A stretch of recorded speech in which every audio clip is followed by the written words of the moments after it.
சிவாய நம. அனைத்து அடியார் பெருமக்களுக்கும் வணக்கம்.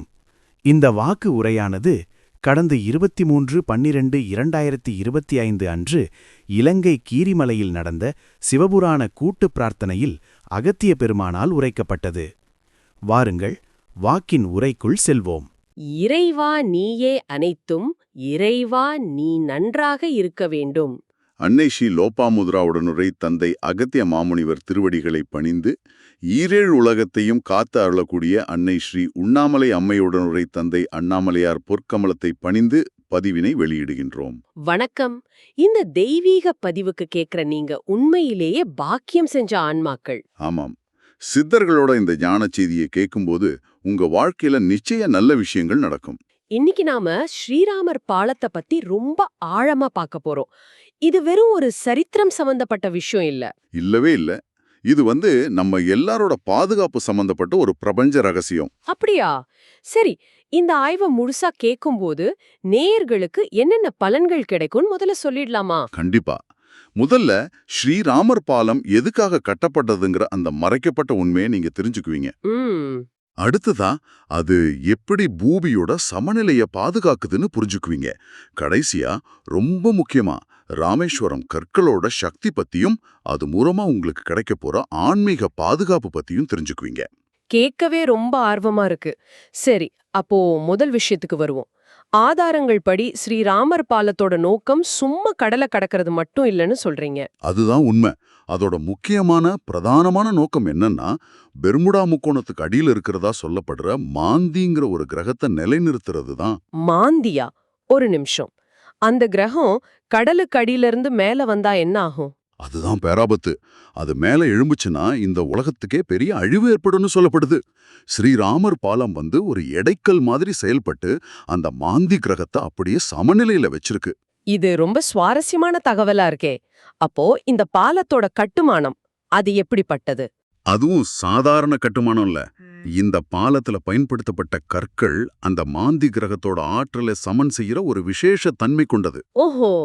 இந்த கற்கள் யாழ்ப்பாணத்துல இருக்கிற கீரிமலை, காங்கேசனதுரை மாதிரி பகுதிகளில் இருந்து எடுக்கப்பட்டதா அந்த ஆதாரம் சொல்லுது. தந்தை ஸ்ரீ ஹனுமன் அவர்களோட பங்களிப்பை பத்தியும் குறிப்பா சொல்லப்பட்டிருக்கே. ஆமா, இந்த உலகத்தையே காக்கிறதுக்காக அவர் தன்னோட உடலை பல கோடி வடிவங்களா பெருக்கி இந்த பாலத்தை கட்டினதா சொல்லப்படுது. பல கோடி வடிவங்களா? ஆமா, இது பக்தியை தாண்டி ஒரு பிரபஞ்ச பாதுகாப்பு நடவடிக்கை. சரி, இதுல ஒரு முக்கியமான எச்சரிக்கையும் இருக்குன்னு சொன்னீங்க. அது என்ன?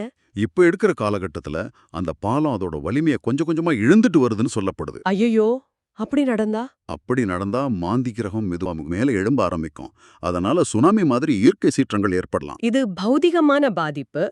ஆன்மீக ரீதியா? அதுவும் இருக்கு.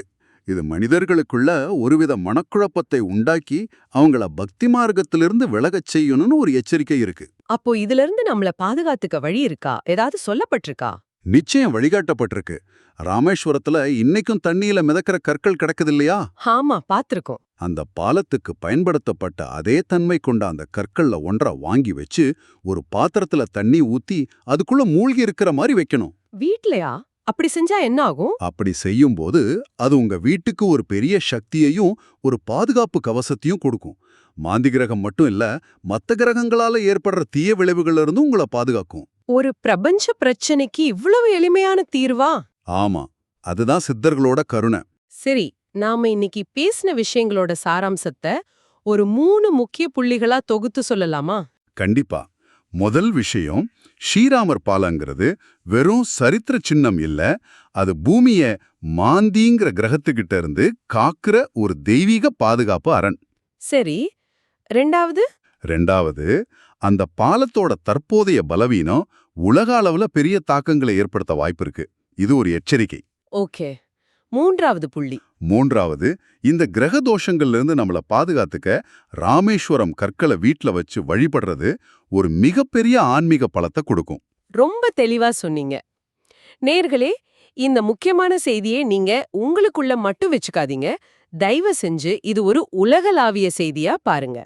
ஆமா, இத உங்க வாட்ஸ்அப், ஃபேஸ்புக், இன்ஸ்டாகிராம்னு எல்லா சமூக ஊடகங்கள்லயும் முடிஞ்ச அளவுக்கு பகிருங்க.